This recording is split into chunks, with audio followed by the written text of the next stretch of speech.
joining. I have the honor of interviewing Reverend Dr. Moss the third.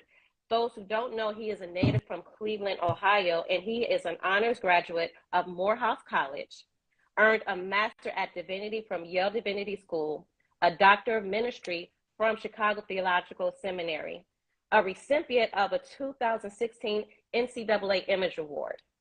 Now that we got that out the way, I got some important questions. You ready? You ready? That's yes, indeed. Deep dish or thin crust? Deep okay. dish. Okay. Okay. Come on. Next question. Uncle Remus or Harold's?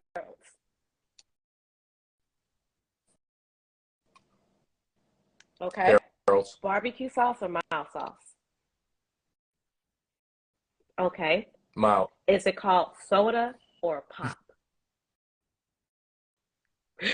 Well, when I lived in the South, it was soda. Now it's called, I grew up, it's called pop. You get a pass. You get a pass. Okay. I'm Midwest. I grew up Midwest, so it was always pop. I went down South, I was like, what? Soda? I was like, what is that? Last but not least, is it called the movies or the show? You pass. Oh, it's the show. You so Chicago. I know where you from, but you are so Chicago. Okay, we're good. Now we can continue. We got to go to the show. What are the movies? Oh, that's something green. We going to the show. The show means you getting dressed, you doing your thing. That was a family event. We go to the show. Oh. Thank you. All right, so you so Chicago. Right. You know, here at Chicago Defender, you know, we down hood for our people, for the culture. Love it. I love it. Well, thank you so much for joining. I just want to get right in. You are a busy man. You're a father, you're a leader, you're a husband. Almost, you know, possibly feel the weight of the culture on your shoulders, on your back, especially here in Chicago. In the midst of all that, you wrote a book. And what caught my attention is the title, Dancing in the Darkness. I don't like using the word trigger because I feel like it's overused, but it definitely stirred something up in me, dancing in the darkness. And so I have to ask, in the midst of everything that's going on, we're still post-COVID, we're still living amongst COVID, we're still in times where it's inflation, recession, it's just a lot going on. What made you create the time or carve the time to not only write this book, but then create this title that is so emotionally jarring? It's a wonderful question. The story behind the book and the title is also very interesting. One, there's a spiritual itch in our nation and in our community that people have been trying to scratch, whether with social media or markets or money or just some clout, and they find out that they're still spiritually anemic. And our nation is in deep need of the particular values that I talk about in the book, the idea of justice and love merged together, that you can't have one without the other. I felt that watching my son, my daughter, and the stories, because the book has a variety of stories of people from Chicago, from our congregation, and their struggle with how do you dance in these moments of darkness.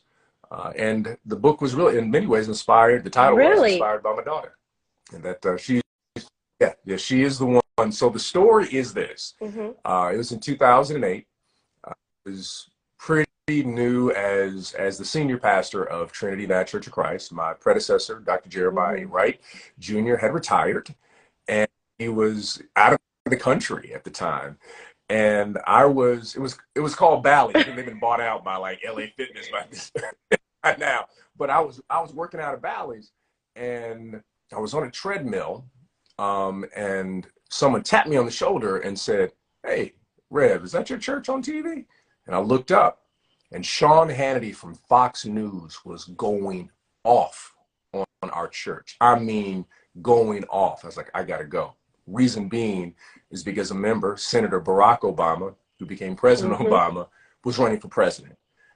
Conservative media started attacking my predecessor And that started the gauntlet, what we call the media gauntlet. 40 outlets showed up to Trinity every single Sunday, putting microphones in people's faces. And that's when the death threat started. We started getting letters and emails, myself, Dr. Wright, the church. We had bomb sniffing dogs every single Sunday. And I wasn't getting much sleep for about a year or so. And I remember one evening, we heard something in the house. And my wife tapped me and said, "You need to go check that out." So I grabbed my rod and my staff that comforts me. Louisville Slugger, looking around the house. I was raising the question, is this it? Am I going to have to defend my family right now? Someone, one of these crazed people who've been listening to this conservative media, are they coming after us? I hear the sound again coming from my daughter's bedroom. And my daughter's about 5 at the time. I come in the bedroom, and there's my daughter in the middle of the bedroom. And she is spinning in the middle of the floor. She's like, "Look, Daddy, I'm dancing." I'm like, "It's 3 a.m. I'm like, you know, what you doing? Pigtails flipping around and whatnot. I'm like, "Get that fatherly voice, baby. You need to go to bed." That's when the Spirit just stopped me and said, Wow. "Look at your daughter. Your daughter dancing in the darkness. The darkness is around her, but the darkness is not in her." And at that moment, I scrapped my sermon. I had a couple of hours before I was to preach, and I started just writing in my notebook. And the sun came up, went over to church, stood in the pulpit, and said, "We have been called to dance in the darkness." How do we dance? We dance with joy. We dance with love, but we dance with justice. If we dance with justice, we can transform these yet to be United States of America. And I shared with them, I said, don't ever think when the darkness comes that the sun has left. It just means that the earth has turned. And if you keep dancing, joy does come in the Wow. morning. And so that was the impetus for And I was just saying, wow, like that. I mean, listen, I already got a list of questions, but we about to dig deep into this because you just brought up so much stuff that you experienced back then, we are experiencing now. Cancel culture. I'm quite sure. What was your mental health like? In this role, in this position, you're minding your business, you're seeing your church and your pastor getting attacked, you're concerned about your safety, your family's safety, the congregation's safety. You still got to get the message out. How did you operate in that space? it was, I would not wish it upon any of my enemies. It was a very difficult time, and I'm very grateful to my wife, to my father and my mother. And our family has witnessed what, when you do not care for your mental health or you do not admit that there are challenges, what can happen. So I've been a big advocate for mental health for years. Reason being is that my sister, who's 9 years my senior, who I absolutely loved and idolized, she committed suicide when actually it was about 4 days before I was to be married. My sister, Daphne Moss, she was the brilliant one of our family. She was a graduate of Spelman College. She was this amazing writer and poet. She went on to get her master's and I thought was going to be one of the great writers in the world, like along with Nikki Giovanni and Maya Angelou. But when I was a child, my sister, instead of reading me children's stories, she'd read me Zora Neale Hurston. She'd read me James Baldwin. She would read Maya Angelou. So as a kid, I didn't know what she was really reading. I step on the campus of Morehouse College, and I'm in my English class, and all of a sudden, as the teacher is quoting, Wow. I'm quoting with the teacher because she had already deposited stuff in me. Now, even though she struggled with her mental health, paranoid schizophrenic, had a break, she was the most brilliant woman I had ever met. And she used to roll with her little brother, take me out on Friday nights, say, "Come on, we going to the show." And we would get some ice cream.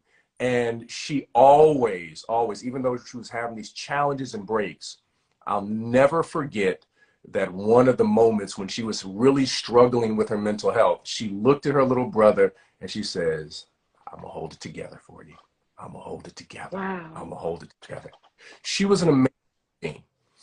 And so coming from that experience, I knew that the anxiety and the stress was incredibly high. I needed to speak with someone. And I would advocate to anyone, there is no shame. You cannot have shame is an Mm-hmm. operation of the enemy. Anytime that you think, I can't talk to someone, I can't say that I don't know if I can hold it together. That demonstrates your strength, not your Okay. weakness. Everybody, I, I someone on I'm their sorry. team. I have to Uh, ask this because I'm gonna be 40 next month. I'm an 80s baby, and you know, growing up, I grew up in the church on and off. I don't have a church home, but I grew up in the church, with my grandmother, mhm, where, and I love my dad, but even I have a 14-year-old son. My son says he wants to go to therapy. And my father, because of that age, he's almost in his 70s, like, you don't believe in, we don't believe in therapy. You go to church, right? It was not even an mhm, option to go to a therapist. And then in my age, it's either or. It's not and both. And what you're saying now, which mhm, I'm loving, you're saying this, and I hope you can expound on this. You're saying it's and both. Absolutely. So Black people, we created mechanisms in order to deal with our mental health. Imagine we've experienced a trauma that no other people in modern history have ever experienced. How did we survive? We created free Black space, better Mm-hmm. known as church or spiritual spaces, could express our Mm-hmm. pain or write about our pain. So Saturday night, the blues spoke about our existential pain.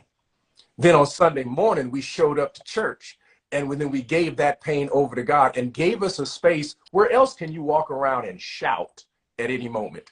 Where else can you walk around and say, I know what you're talking about, I'm a testimony? We created that space.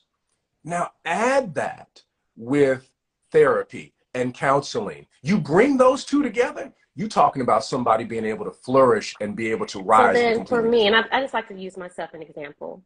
As my son, he is 14, he's coming to me like, Mom, I want to go to therapy. And I'm just supportive, like, okay, son, let's go. But I have my father who was raised up in a certain time, like, you know, you don't know, that's a person, you don't know what he's telling my grandson, he don't need therapy. How do we, because there is a generational gap that we don't talk Right. about. It's almost like we don't respect each other's generational differences. How can I Mhm. say to my dad, times have changed and it's okay, because it's okay for you to go? How would Mhm. you try to convince the older generation that we can still have our faith in Christ and God, but also we need to go to therapy? Well, older men have therapists. They just don't call them Wow. therapists. They're called barbers. They're called temple. They call the brothers they play checkers with and they drink with. They pouring out stuff for the brothers who not here. That's therapy. That is called organic forms of therapy to deal with the trauma. The problem with it is that you have people who aren't licensed and many times give you information and advice that can traumatize you more. But older men did that. So your father probably would Mm-hmm. be comfortable in a space of other Black men he felt safe with. From his perspective, when you hear therapist, you're talking about Mm-hmm. someone who probably don't look like us. Number one. Number two, someone who is going to Yep. get in your head and hurt you. So his concern is pain. He's saying, I don't want my grandson to be harmed.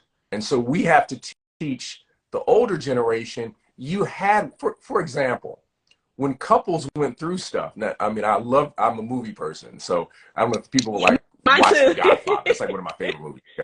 Okay, so in The Godfather, you remember when Mm-hmm. Michael Corleone married Yep. Apollonia in Italy, and he's walking along, and it looks like it's just the two of them, but it's like 20 Mm-hmm. people following him because they're courting. Because the courting process allowed couples to actually be in couple therapy. So if something happened, guess what? all the sisters gathered in the kitchen and say, look here, Mm-hmm. here's the problem with so-and-so, and this is what you can do. The brothers would pull you aside outside that they're working on something and say, you know what? You need to go home, you need to apologize to your wife, and you need to get yourself together on that job. I mean, there was a community of accountability. You know, many times we call it the front porch. You know, Mm-hmm. that's where the, but we've lost that. We, and again, it's those elements, and it's never And either oh, or. and then can I rewind? Because Yes. for one, I'm sorry about the loss of your sister. And as I was reading your amazing journey through life as a mother, I have a 14-year-old son that's going to be in high school next year. Did you know at a young age, like, this is the trajectory, this is the path I want to walk? Because your timeline is just impeccable. Did you know that? No, I didn't. I wanted to be a filmmaker. I was planning on being a cinematographer. I saw a Spike Lee That's movie, it. and I'm like, that's it. That's what I'm. My father was a pastor. My mother and father, Mm-hmm. they met in the civil rights movement. So father was the lead architect for what was called the Atlanta Sit-In Movement, and then became a part of the Southern Christian Leadership Conference. And then my mother was the office manager for the Southern Christian Leadership Conference, founded by Dr. King, and they got together.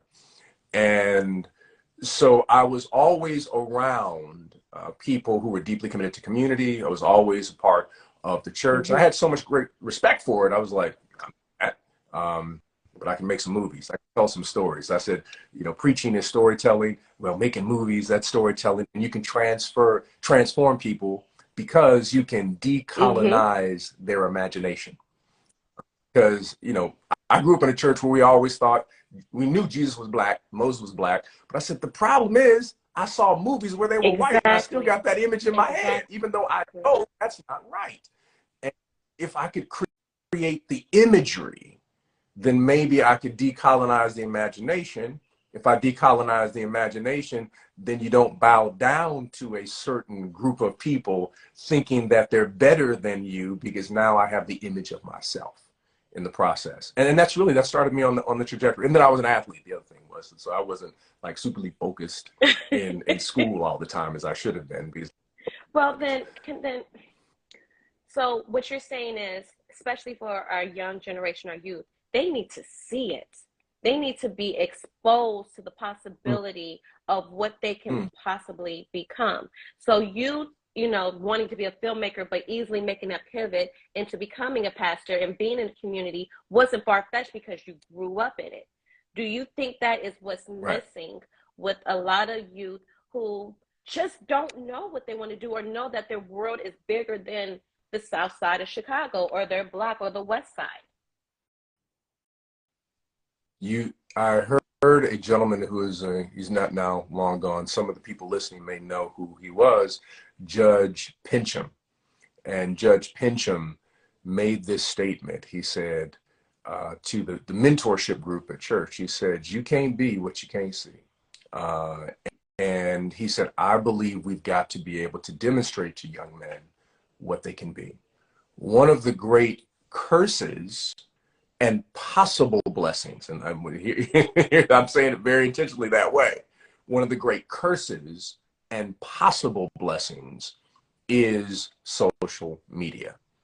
It's a curse because it shows we have allowed other people to determine the imagery of what it means to be a flourishing Black person.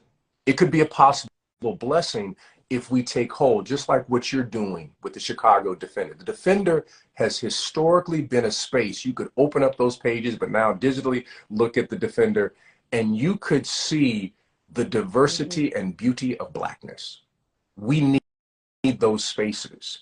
We need spaces where a young man, it's not, hey, you know, I'm going to get some clout, I'm going to become XYZ in the entertainment industry, or I'm going to do sports. We need the young men who say, you know, I'm going to be the one, I'm going to be the Rich Paul. I'm going to be the agent. That's who I want to be. I want to be the one who makes the racket for Serena. Right.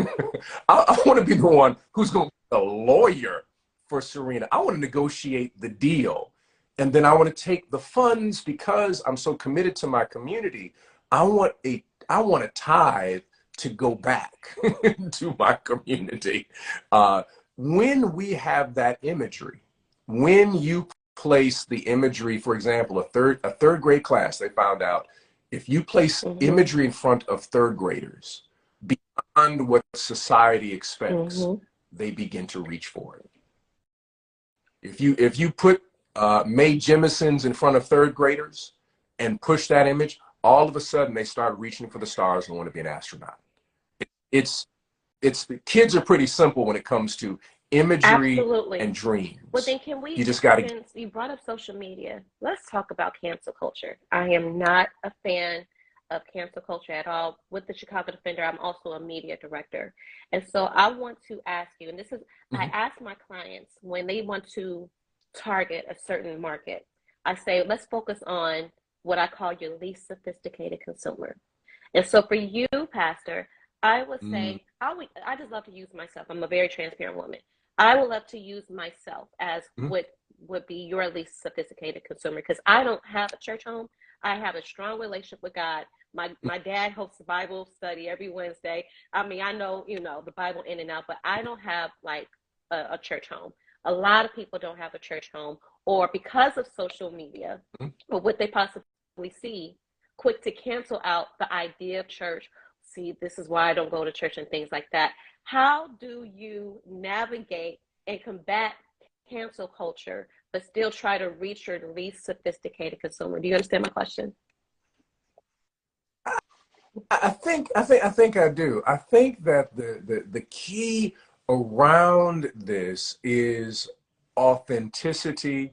And again, what I say in the book, that everyone is itching spiritually, but what we're trying to fill ourselves with leaves us empty.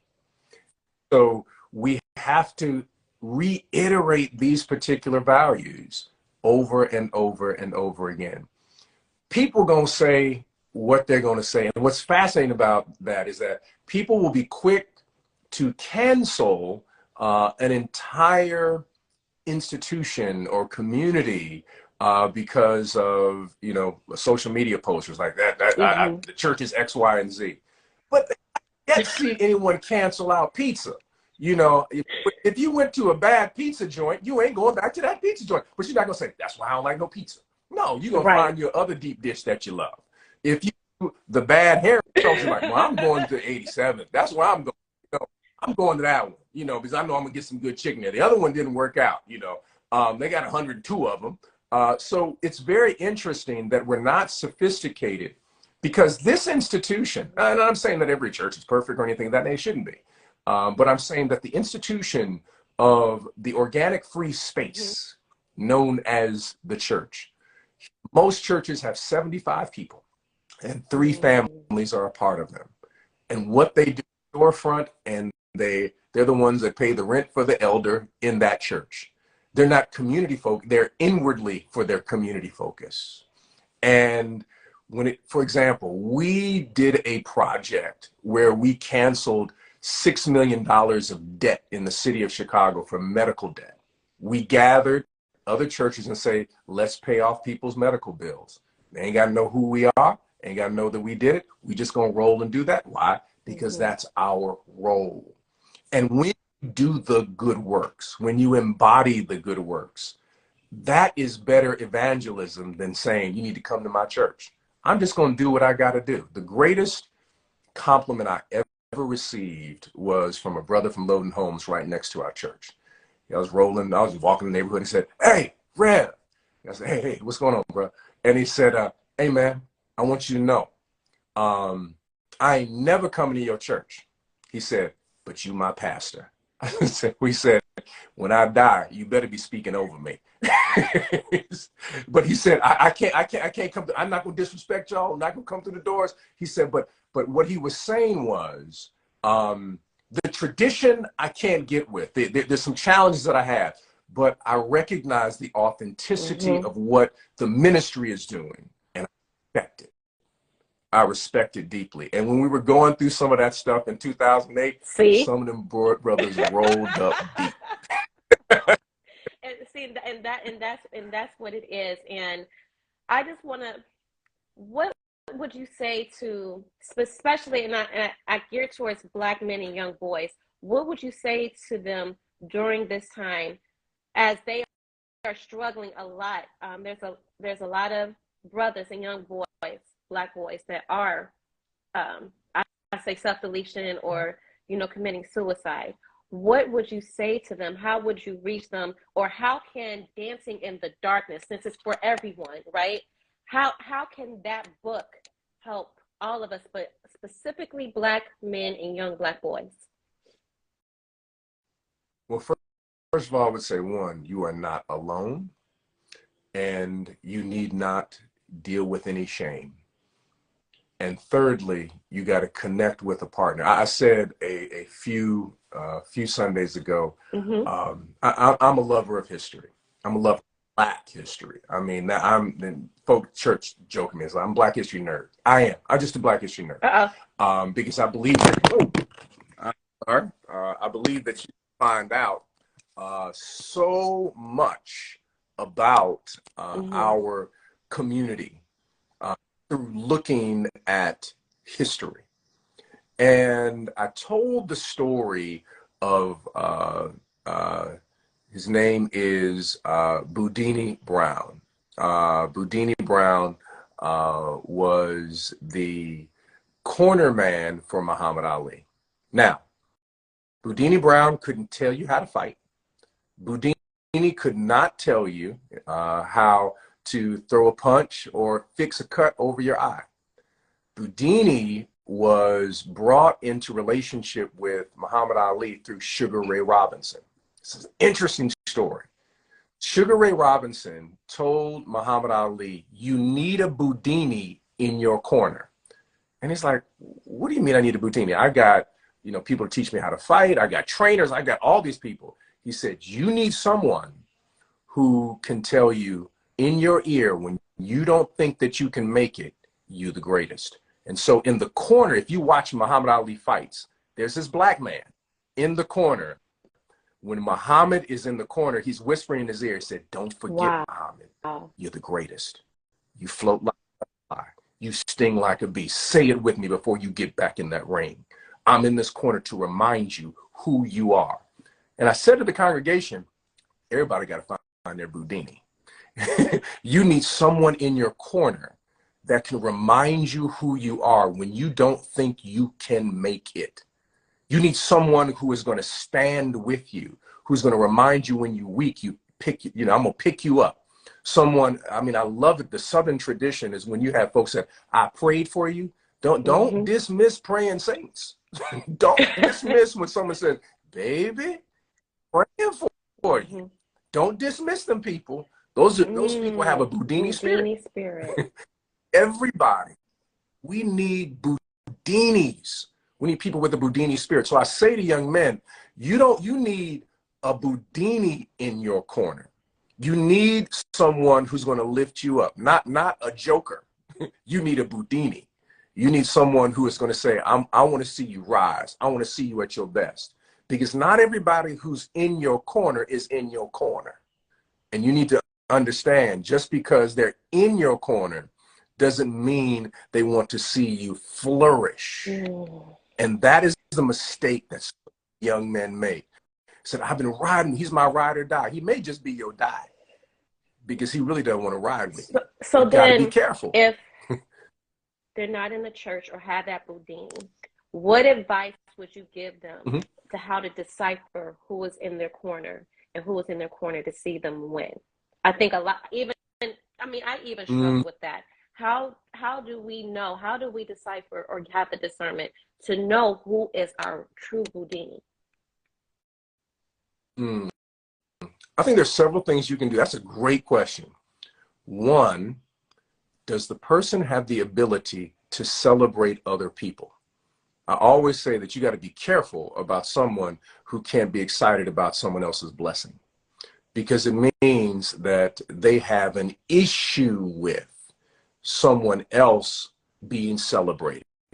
There's some people that only can throw dirt on someone else in the process. That's one. The other piece is are they themselves seeking to flourish, to rise to their highest level? You shouldn't be rolling with anybody that is operating below their destiny and their level. You just shouldn't be. If they're living at the lowest level, you need to find someone else. Just because you're comfortable with them doesn't mean anything. The other piece in terms of discerning if that person is a Budini is, can they hold your vulnerabilities and not use them against you? Anyone who uses your vulnerabilities against you, you need to cut ties, because they don't need to be in your corner. Wow, listen, I have questions. I can go on and on and on. So I'm gonna bring it back to dancing in the darkness. Even so, how do you, when you was writing this book, who did you have in mind, you know, as an artist? Because you are an artist, right? Because initially, I'm a photographer. I started out as I'm a self-taught photographer, and I see things in color. I see things as a picture. So you wanting to be a film artist, you see things as movies.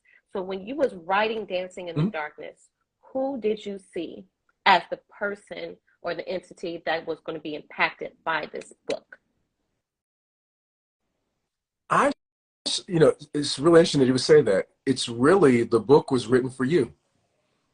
The book was written for someone who, this is not a church book. And that's what's been very fascinating to me. I didn't write it as a church book. This ain't no Bible study. You think about a Bible study, it ain't. Okay? This is a preacher lesson. If you are interested in the story of Black people and how we spiritual resilience and resistance, this is the book for you.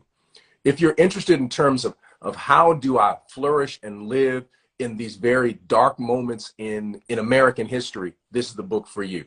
If you want to know how Black people have done more than survive, because I think survival culture is problematic. I'm talking thriving culture. We've got to move into that space. And that's our history, that we have been thrivers, not just survivors. This is the book for you. This is the book for the person who says, I'm done with the church, but I know I need love and justice and compassion and reciprocity and respect. And I have a deep connection to my culture, and I love God. Because folk around, the folks said, yeah, as I say, I love Jesus, but I ain't too sure about the church. I'm down with you.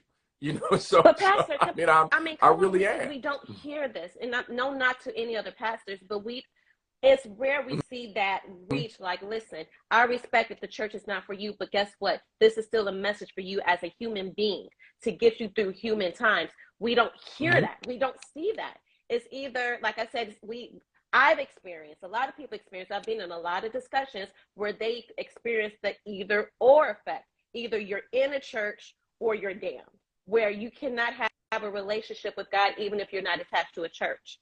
And so to hear this and to see this is refreshing for your least sophisticated consumers such as myself. So I appreciate it. I'm not going to take up any more of your time. How can we, because I'm a voracious reader. My favorite book is actually The Alchemist. So this is going to be on I've read that book so many times, and 48 Laws of Power. So this is now my next read. How can we get access to your book? I'm so glad that you mentioned that. So really excited. The book is published by Simon and Schuster, and Target is featuring this book all through Black History Month. It ain't Target, so, it's Target. Say it right.